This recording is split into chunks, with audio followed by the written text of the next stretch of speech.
নির্বাচনী যাত্রা শুরু হলো বাংলাদেশের।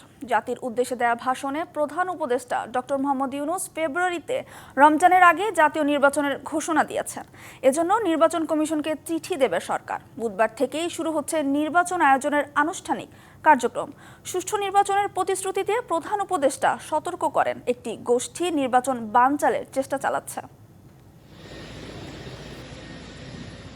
২০২৪ সালের জুলাই আগস্টের গণঅভ্যুত্থানে শেখ হাসিনা সরকার পতনের ৩ দিনের মাথায় ৮ই আগস্ট নোবেলজয়ী ডক্টর মোহাম্মদ ইউনূসের নেতৃত্বে দায়িত্ব নেয় অন্তর্বর্তী সরকার। এরপর বর্তমান সরকার বিচার, সংস্কার ও নির্বাচন এই ৩টি বিষয় নিয়েই সামনে আগায়।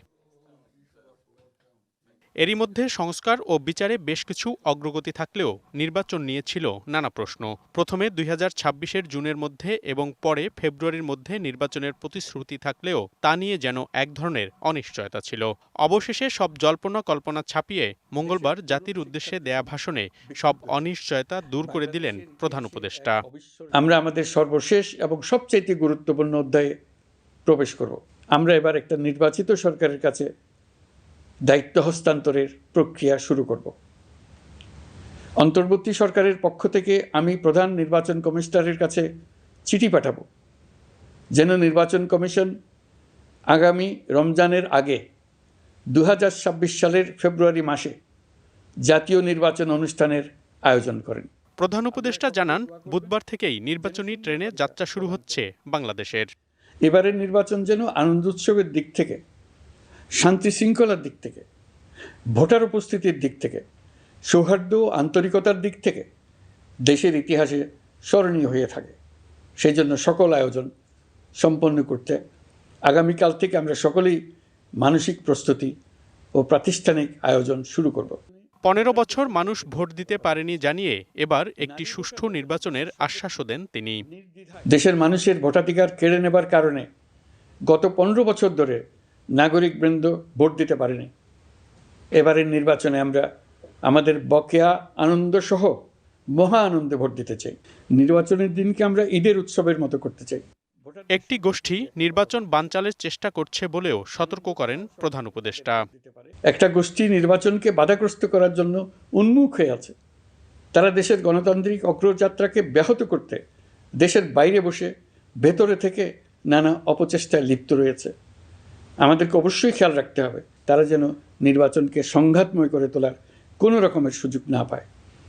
মাথায় রাখবেন, পরাজিত শক্তি নির্বাচনের আগ পর্যন্ত বারবার মাথাচাড়া দিয়ে ওঠার চেষ্টা করবে। ত্রুটিপূর্ণ নির্বাচনের মাধ্যমে কেউ গায়ের জোরে ক্ষমতায় আসলে তার ফলাফল ভালো হবে না বলেও জানান ডক্টর ইউনূস। ত্রুটিপূর্ণ নির্বাচনের মধ্য দিয়ে কোনো দল যদি গায়ের জোরে নির্বাচিত হয়ে ক্ষমতায় আসে, তার চূড়ান্ত পরিণতি কী তার জুলাই অভ্যুত্থান আমাদের দেখিয়ে দিয়েছে। আমরা ইতিহাসের কলঙ্কিত কোনো অধ্যায়ের পুনরাবৃত্তি আর করতে চাই না। এবার প্রবাসীরাও পাচ্ছেন ভোটের অধিকার। তরুণ ভোটারদের সতর্কতার সাথে প্রার্থী নির্বাচনের আহ্বান প্রধান উপদেষ্টার। নির্বাচনে তাদের অংশগ্রহণ নিশ্চিত করার জন্য নির্বাচন কমিশন প্রস্তুতি নিচ্ছে। মনিরুল সোহাগ, ডিবিসি নিউজ, ঢাকা। ফেব্রুয়ারিতে রোজার আগেই ত্রয়োদশ জাতীয় সংসদ নির্বাচন আয়োজনে প্রস্তুত নির্বাচন কমিশন। একথা জানিয়েছে নির্বাচন কমিশনার আব্দুর রহমানেল। প্রধান উপদেষ্টার জাতির উদ্দেশ্যে দেয়া ভাষণে নির্বাচনের সময় ঘোষণা করার পর তাৎক্ষণিক প্রতিক্রিয়ায় ডিবিসি নিউজকে একথা জানান তিনি। নির্বাচন কমিশনার আব্দুর রহমানেল আরও জানান, ভোটের তারিখের ৫০ থেকে ৬০ দিন আগে নির্বাচনের তফসিল ঘোষণা করা হবে। সে হিসাবে ডিসেম্বরে ঘোষণা করা হতে পারে তফসিল। প্রধান উপদেষ্টা তার ভাষণে জানান, রমজানের আগে ফেব্রুয়ারিতে জাতীয় নির্বাচন আয়োজন করতে কমিশনকে চিঠি দেবে সরকার। নির্বাচন নিয়ে যে শঙ্কা ছিল তা প্রধান উপদেষ্টার ঘোষণার মধ্য দিয়ে কেটে গেছে। একথা বলেছেন বিএনপির স্থায়ী কমিটির সদস্য সালাউদ্দিন আহমেদ। মঙ্গলবার রাতে রাজধানীর গুলশানে বিএনপির চেয়ারপারসনের কার্যালয়ে প্রধান উপদেষ্টার ভাষণের প্রতিক্রিয়ায় তিনি আরও জানান, সুষ্ঠু ও অবাধ নির্বাচনের মধ্য দিয়ে নিশ্চিত হবে রাষ্ট্রীয় স্থিতিশীলতা।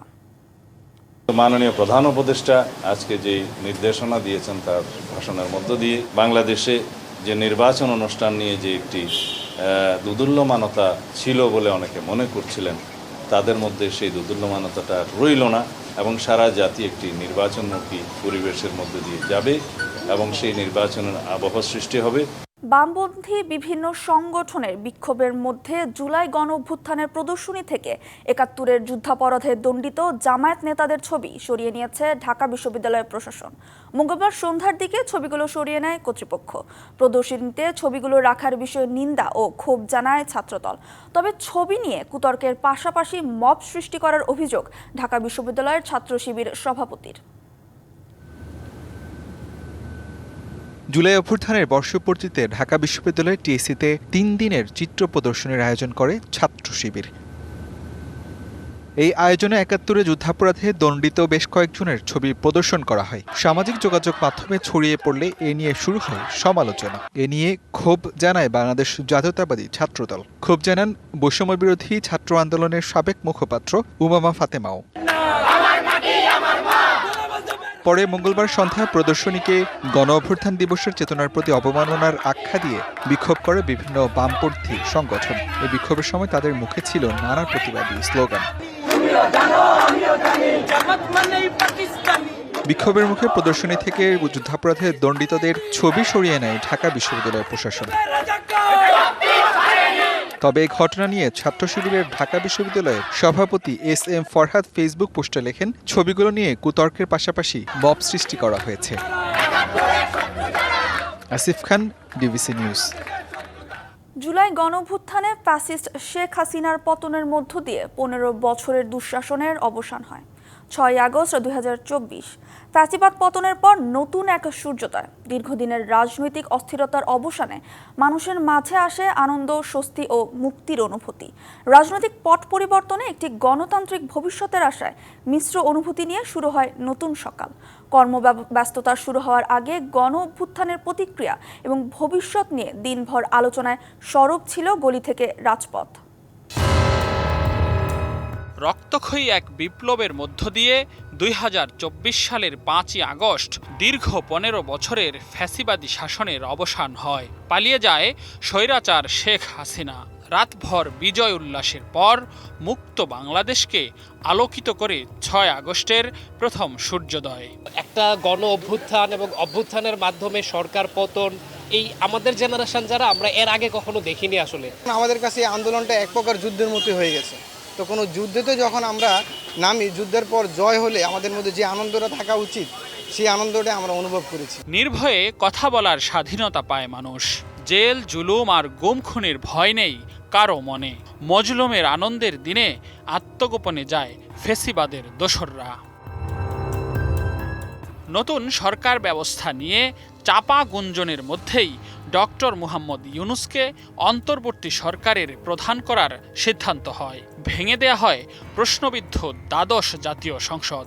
শুরু হয় সরকার গঠনের প্রক্রিয়া।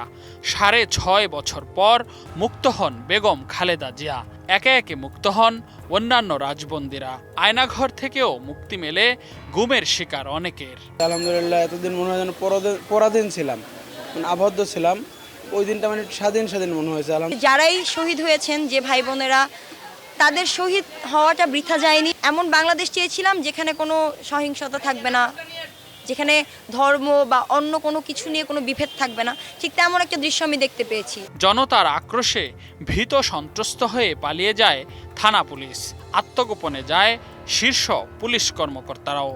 ট্রাফিক ব্যবস্থা ও আইন শৃঙ্খলা রক্ষার দায়িত্ব নেয় ছাত্র জনতা।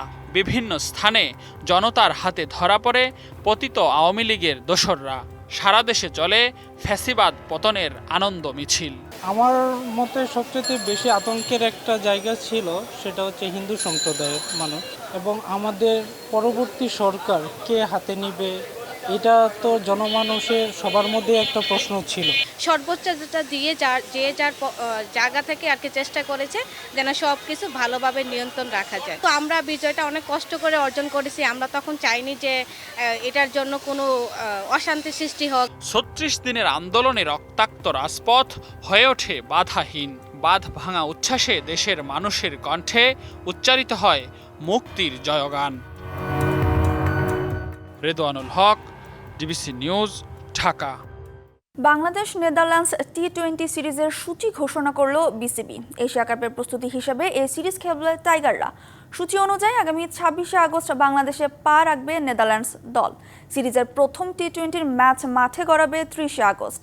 এরপর সিরিজের বাকি 2 ম্যাচ হবে 1 ও 3 সেপ্টেম্বর। সিরিজের সব ম্যাচই রাখা হয়েছে সিলেট আন্তর্জাতিক স্টেডিয়ামে। সিরিজ শুরুর আগে সিলেটে অনুশীলন করবে ডাচ ক্রিকেটাররা। সিরিজকে সামনে রেখে ঢাকায় 6 আগস্ট থেকে শুরু হবে ক্রিকেটারদের ফিটনেস পরীক্ষা। এদিকে এশিয়া কাপে বাংলাদেশ নিজেদের সব ম্যাচই খেলবে আবুধাবিতে। সংযুক্ত আরব আমিরাতের প্রায় সব উইকেটেই রান বান্ধব, তবে আবুধাবির উইকেটে একটু বেশি সুবিধা পান ব্যাটাররা। সে কন্ডিশনের সঙ্গে মিল রেখে সিলেটের উইকেটে নেদারল্যান্ডসের বিপক্ষে এই সিরিজ খেলবে বাংলাদেশ। সংবাদ এই ছিল এখনকার মতো। ডিবিসি নিউজের সংবাদগুলো পড়তে ভিজিট করুন dbcnews.tv আর ভিজিট করুন ডিবিসির ফেসবুক পেজ এবং ইউটিউব চ্যানেল। সঙ্গেই থাকুন।